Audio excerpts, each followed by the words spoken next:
Neil Kapoor, a people development coach and consultant providing solutions to businesses in their people development strategy.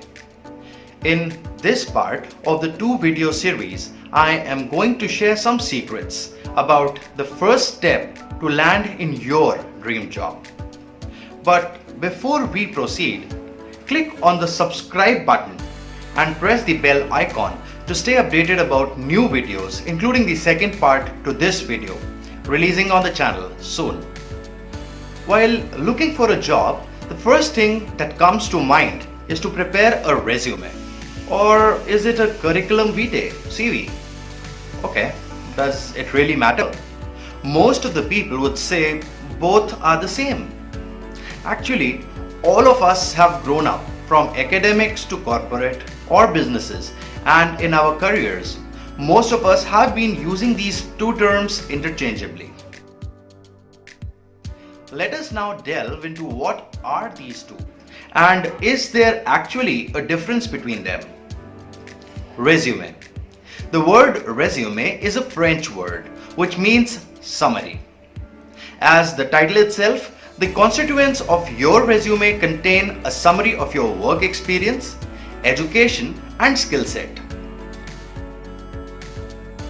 The skill set which are included in the resume are the ones which should be selected on the basis of the target job for which the profile is being shared. The length of the resume should ideally be 1 or maximum 2 pages. I am sure you will not be interested in a summary which is longer than the story itself. The language used in a resume should be in the third person. This gives your resume a professional touch and a formal tone. Curriculum vitae, the second one. Let us now take a flight from France to Italy. The curriculum vitae or CV, which is the commonly used short form, is a Latin word meaning course of life. Your CV is a document used to list out every skill, all the jobs and the positions held, your degrees, your certifications, any professional affiliations that you have acquired. The sequencing of these can be either ascending or descending. Either of these orders you can use. Generally, the length of a CV is taken to be around 2 pages or 3 pages. This may even be longer if required. Unlike a resume, the CV is used to highlight the general talent of the person instead of focus on some specific skill sets.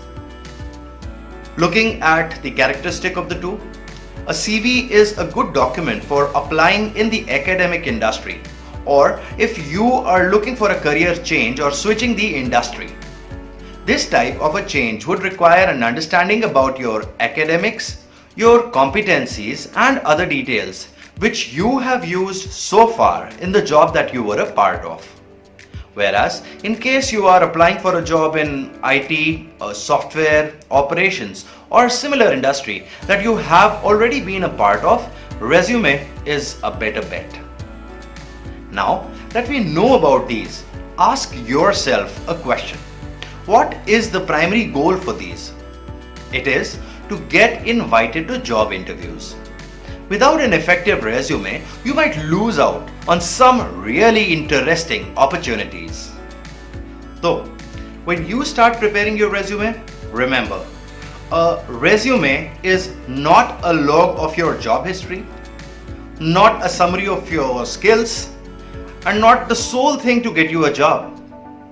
A study done by The Ladders, a US-based firm, reveals that on an average, a recruiter spends just 6 seconds on your resume to decide if you are a fit or a no fit for the role, instead of the self-reporting surveys.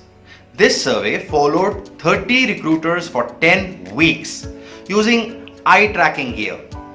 Through this, they determined what recruiters usually see. To make an impact in these 6 seconds, you need to put in the time to have the right pointers showcasing you to the recruiters. To stand out from the crowd and get noticed, you must be clear about what should you put on your resume. which describes and kind of brags about your best qualities within this time span. Though, you must be aware that when you are designing your resume, the approach should always be different strokes for different folks. So, a resume which has been created for a salesperson would differ from the resume of a program manager or a project manager. A resume of the general manager marketing, that would be quite different from that of an executive. The pointers that I am sharing are the essentials of an effective resume, but the skill sets and the content will differ based on the function and the role. To start off, it is important for you to decide as to which format of resume do you want to use. There are three main types, where each one has some advantages and some disadvantages. You should be prudent in picking the best one for yourself. These three formats are: first one, reverse chronological; second, functional; and third, combination. The details about which format should be used and in which conditions you should not use them, those will be: reverse chronological. A reverse chronological resume, it is useful to highlight the career advancement over time. Apply for a job in a similar role that you are in, or if you want to showcase your upward mobility, then use this format. However, you must avoid this format if you have long gaps in employment, if you are switching fields, or you have changed jobs frequently. Functional. Using a functional resume, you can highlight specific skill sets, apply for jobs in a different industry, or apply for a job after an employment gap. Do not use this format if you want to highlight your career advancement, if you are an entry-level candidate, or if you do not have the necessary skills and certifications. Combined. A combined format of reverse chronological and functional resume is useful to highlight a specific developed skill in a field, showcase your mastery in a subject, or if you are changing your career path. You should not use this format if you are an entry-level candidate, or if you want to highlight your education, or if you lack the required experience. The next important aspect of your resume is the structure and organization of the sections that you are including in it.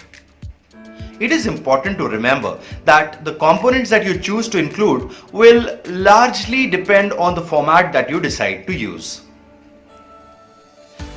The major sections that you will include in your resume, those will be: 1. Contact information; 2. A winning resume introduction; 3. Relevant professional experience; 4th, academic details; and 5th, any additional sections. So let us talk about the first one, contact information. The details to be included in this section are your name, largest font. Remember, it is all about you. Second, address. Then your mobile or your phone number, your email ID. In case if you have a website, then the website URL or your digital portfolio link, and your LinkedIn profile. Next comes in a winning resume introduction. An introduction is written with the goal to grab the attention of a prospective employer by highlighting the relevant skills and competencies. There are 3 ways in which the introduction can be done. These are: first, qualification summary; second, by having a career objective; or third, by using a professional profile. A qualification summary, that is a bullet point list containing 5 to 6 points of your outstanding career achievements. You should not use generic statements in this section. Instead, quantify the statements. You should use this if you have few skill sets to display with a lot of experience and the job requires those abilities. However, do not use this if you are an entry-level candidate or you lack the measurable achievements which are required. Second, a career objective. That is a set of 2 to 3 sentences focusing more on what you will do instead of what you can do. You should have sentences framed on your skills and how you will use them. This is a good introduction if you are an entry-level candidate and do not have in-depth experience in the industry for which you are applying. If you have enough relevant experience or are changing your career path, then this introduction should be avoided. Next is a professional profile, which is a combination of both the points mentioned earlier, a qualification summary and a career objective. You should use this introduction to highlight major achievements in your previous jobs, and if you are applying to the job similar to that of your previous position. Do not use this if you are an entry-level candidate or are yet to reach major accomplishments professionally. There are many other important details that you must know in order to build an effective resume. I will tell you about those in the second part of this video. To read more about the ingredients of an effective resume, you can read my blog post on my website nileshkapoor.com. The link to the post is given below in the description. You can contact me for getting an effective resume for yourself. One of my team members will get back to you.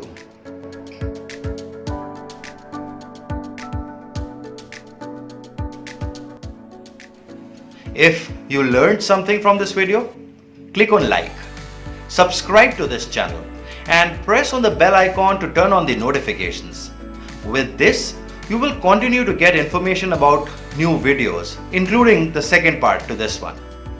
Stay healthy and stay blessed, and keep learning new things. All the best for getting your dream job.